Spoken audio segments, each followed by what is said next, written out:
बस एक दिन पहले इंडिया की मोस्ट एक्सपेंसिव फिल्म रामायण की टीजर ड्रॉप होती है एंड उसको देखने के बाद लोग एकदम पगला जाते हैं, इंटरनेट पर आग लगा देते हैं। बट वेट अ मिनट, क्योंकि जैसा रिस्पॉन्स एक्सपेक्टेड था उससे बिल्कुल ही उल्टा कुछ हमें इंटरनेट पर देखने को मिलता है।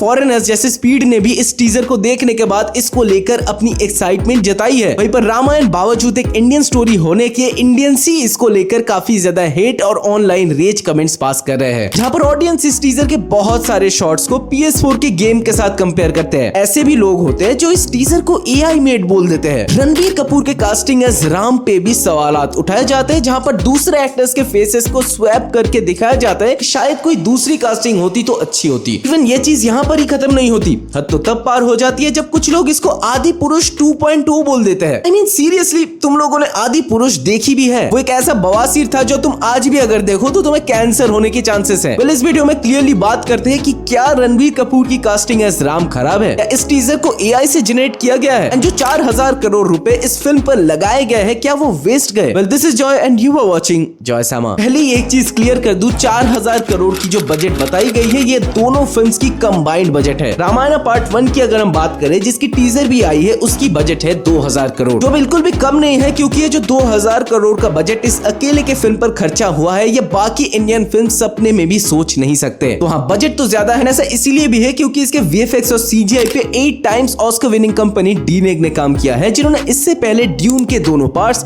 इंटरस्टेलर, इंसेप्शन जैसे मूवीज में भी काम कर रखा है। तो उस पार्ट को लेकर हमें चिंता करने की कोई भी जरूरत है नहीं। अब बात करें इन CGI शॉट्स की जिनको देखकर लोग वीडियो गेम्स का रेफरेंस दे रहे हैं। इवन मैंने भी अपने पिछले रामायण के टीजर के ब्रेकडाउन वीडियो में ये बोला था कि ये AAA गेम्स वाली वाइब्स दे रही है। इसका मतलब ये नहीं कि ये सीन ही खराब है। इन रियलिटी इस एक सीन को क्रिएट करने के लिए CGI टीम को हफ्ते लग जाते हैं एंड हमें 2 पल की देर भी नहीं लगती इस एक चीज को क्रिटिसाइज करने के लिए। एक चीज और भी तुम समझो, ये रामायण पार्ट 1 की ऑफिशियल टीजर नहीं है, क्योंकि ये तो पूरी फिल्म का महज 5% है, जहां पर श्री राम के छोटे छोटे शॉट्स यहाँ पर रखे गए हैं। इससे श्री राम का एक ऑफिशियल लुक इन्होंने रिवील किया है। मुझे यही शिकायत है कि ये लोग पहले रामनवमी पे रिलीज करने वाले थे इसको, बट इन्होंने हनुमान जयंती पे कर दिया ताकि इनको अभी अभी हनुमान जी का लुक भी ना रिलीज करना पड़ जाए। अभी भी इस मूवी को रिलीज होने में 8 महीने बाकी है। तो तुमको क्यों लगता है कि इन लोगों ने इतनी जल्दी इस ग्लिम्स को रिलीज कर दिया? इन लोगों को तुम बिल्कुल भी डम मत समझना, ये लोग बहुत ही ज्यादा चालाक हैं। वो लोग मूवी के रिलीज होने से पहले ही सारा कुछ प्लान करके रखते हैं। ये नमित मल्होत्रा ने इसीलिए किया है क्योंकि जो CGI सीन्स थे, जो बैटल सीन्स थे, उनका ऑडियंस रिसेप्शन कैसा आता है वही उन लोगों को टेस्ट करना था। क्योंकि अगर तुम नोटिस करो तो टीजर की शुरुआत ही होती है एक बैटल फील्ड के सीन से, जो कंप्लीटली VFX और CGI से ही बनाए गए हैं। तो अगर इन लोगों को छिपाना ही होता कि हम लोगों ने AI से बना दिया, हम लोगों ने उतना अच्छा काम नहीं किया, तो ये लोग तो उन सीन्स को छुपाते। ये जो पहला वाला उड़ता हुआ सीन है जो तुम्हें थोड़ा बहुत जिटरी एंड लैगी भी लग सकता है, ये इसी वजह से है क्योंकि इसका जो ओरिजिनल ड्यूरेशन था इसको इन लोगों ने स्लो किया हुआ है। इसके नॉर्मल ड्यूरेशन से भी ज्यादा इसको स्ट्रेच करने की वजह से इसके फ्रेम्स थोड़े बहुत लैग करते हैं। इसमें VFX और CGI टीम का कोई भी दोष नहीं है। अच्छा, दूसरे सीन की बात करते हैं जिसको बहुत सारे लोग AI बोल रहे हैं। ये वाला सीन जहाँ पर श्री राम चल के जाते हैं एंड बहुत सारे लोग दोनों तरफ खड़े हुए होते हैं। अगले ही सीन में ये बच्चा फिर से अपीयर हो जाता है। बहुत सारे लोग इसको देखकर ये कहते हैं कि भाई ये तो AI जनरेटेड लग रहा है। एक चीज को ध्यान से समझो,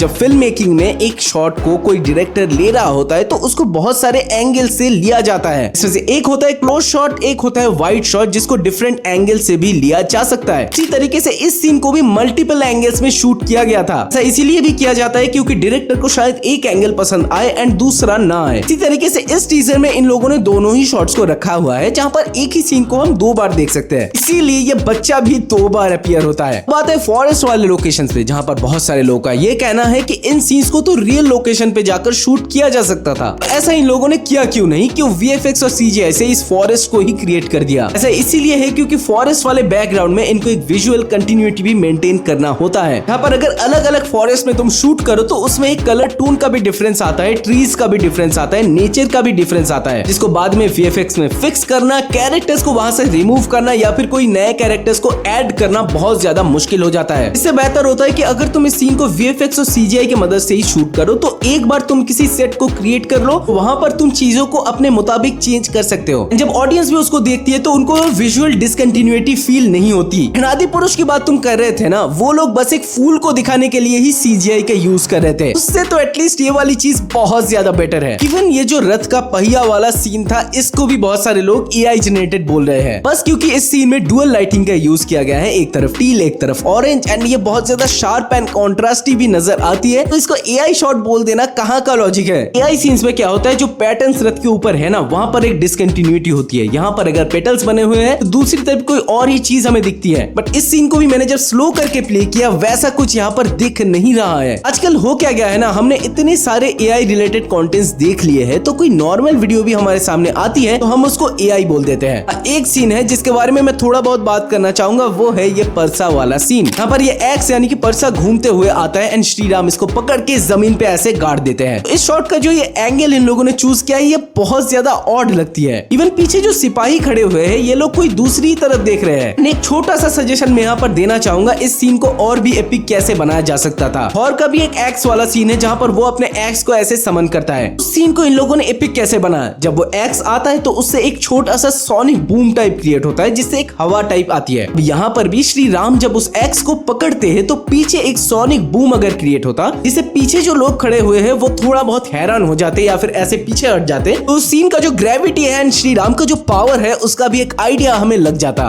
ऑन दी अदर हैंड पीछे जो लोग खड़े हुए हैं यानी कि राजा जनक, लक्ष्मण, भरत, शत्रुघ्न, उनको इस चीज से कोई भी ज्यादा फर्क नहीं पड़ता। तो ये सीन इस एंगल से मुझे थोड़ी बहुत और लगी, बाकी इस सीन से मुझे कोई भी ज्यादा कंप्लेंट्स नहीं है। इवन इस सीन को वाल्मीकि रामायण में भी एज इट इज मेंशन किया हुआ है, जिसके बारे में मैंने इस वीडियो में भी डिटेल में बात किया है। अभी तक अगर नहीं देखा जाकर जरूर देखना। इवन मैंने इस वीडियो में रामायण की टीजर के बारे में डिटेल में बात किया था कि वाल्मीकि रामायण से कौन कौन सी चीजें ली गई है, इसकी एक्चुअल स्टोरी क्या है, बट इसको यूट्यूब ने फ्रीज कर दिया। आई थिंक बहुत सारे लोग ये चाहते हैं कि रामायण की असली सच्चाई हम लोगों को पता ही ना चले। ऐसे भी बहुत सारे लोग हैं जो इस ग्लिम्स को SS राजामौली के वाराणसी के ग्लिम्स से कंपेयर कर रहे हैं। SS राजामौली ने उस ग्लिम्स में रामायण को बहुत अच्छे से दिखाया है, उस स्केल को बहुत अच्छे से एक्सप्लोर किया है, तो इस टीजर में मिसिंग है। अगर तुम मुझसे पूछो कि दोनों में से मुझे कौन सा ज्यादा अच्छा लगता है, तो मैं भी कहूंगा कि SS राजामौली वाली मुझे ज्यादा अच्छी लगती है। इसके पीछे का एक रीजन भी है। वहाँ पर वो जो ग्लिम्स था वो बस कुछ सेकंड्स के लिए ही था। यहाँ पर हमें रामायण की one of the most important moments दिखाई जाती है, वो है कुंभकर्ण और श्री राम के बीच की लड़ाई। बट इस ग्लिम्स में हमें श्री राम के छोटे छोटे बाइट्स दिखाए जाते हैं। ऐसे कुछ मेजर सीन्स अभी तक रिवील भी नहीं किए गए। तो अभी से इसको ऐसे जज करना एंड SS राजामौली से कंपेयर करना कोई भी सेंस नहीं बनाता। जो SS राजामौली वाला ग्लिम्स था वो भी कोई मूवी का एक्चुअल सीन नहीं था, बल्कि एक कॉन्सेप्ट सीन था जिसको CGI से ही क्रिएट किया हुआ है। दोनों में कोई भी कंपैरिजन अभी एग्जिस्ट ही नहीं करनी चाहिए। इवन मेरे ब्रेकडाउन वीडियो में मैंने ये भी कहा है कि यहाँ पर बहुत सारे शॉट्स जो तुम देख रहे हो ये एक्चुअल मूवी में ऐसे दिखाए नहीं जाएंगे। जैसे कि श्री राम का ये अस्थियां बहाने वाला सीन, ये एक्चुअल वाल्मीकि रामायण में ऐसे मेंशन नहीं था। यहाँ पर पीछे भरत, लक्ष्मण, शत्रुघ्न सभी प्रेजेंट थे। जब भरत श्री राम को अपने राज्य में वापस लेने जाते हैं, जब उनको वनवास दिया जाता है, उसके बाद अब श्री राम को पता चलता है कि उनके पिता श्री अब नहीं रहे, तो ये चारों भाई मिलकर सरयू नदी के किनारे उनका अस्थि विसर्जन एंड श्राद्ध भी करते हैं। जब टीजर में इस सीन को दिखाया गया तो पीछे के सारे कैरेक्टर्स को यहाँ पर रिमूव कर दिया है ताकि कुछ भी और ज्यादा रिवील ना हो। तो तुम्हें थोड़ा सा भी आइडिया नहीं है कि आगे क्या आने वाला है, तुमने अभी कुछ देखा ही नहीं है, तो इसको लेकर जजमेंटल मत हो जाओ। ये रामायण एक ऐसा प्रोजेक्ट होने वाला है जो इंडिया को वर्ल्ड के सामने रिप्रेजेंट करने वाला है। प्लीज इसको लेकर कोई भी हेट या फिर ऑनलाइन रेज मत स्प्रेड करो। धुरंधर में अजय सन्याल का वो डायलॉग तो तुम्हें याद ही होगा, जहाँ पर वो कहते हैं कि इंडियंस के सबसे बड़े दुश्मन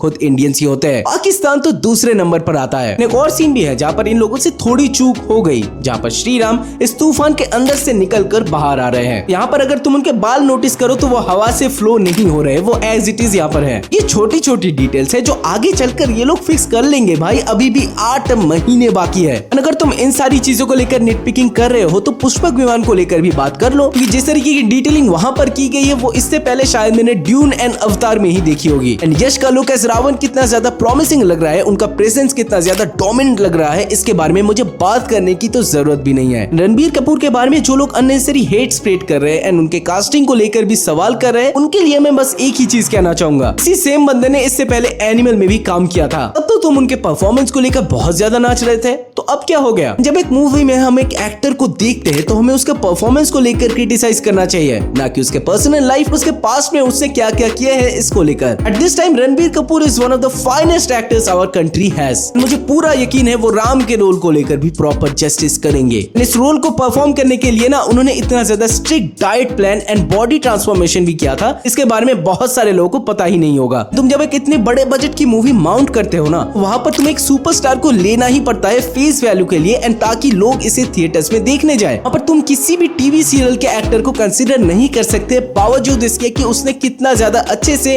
इस कैरेक्टर को पोर्ट्रे किया होगा उस टाइम पे। भाई अरुण गोविल जिन्होंने इससे पहले रामानंद सागर के रामायण में राम जी का रोल प्ले किया था, जो बहुत ज्यादा आइकॉनिक भी हुआ था, वो भी इस मूवी में है as Raja Dasharath. I don't know casting को लेकर लोगों को इतना सारा प्रॉब्लम हो क्यों रहा है। थोड़ा वेट करो, मूवी के और भी कुछ मटेरियल जैसे कि टीजर, ट्रेलर, कुछ और भी कैरेक्टर ग्लिम्पसेस हमारे सामने आने दो।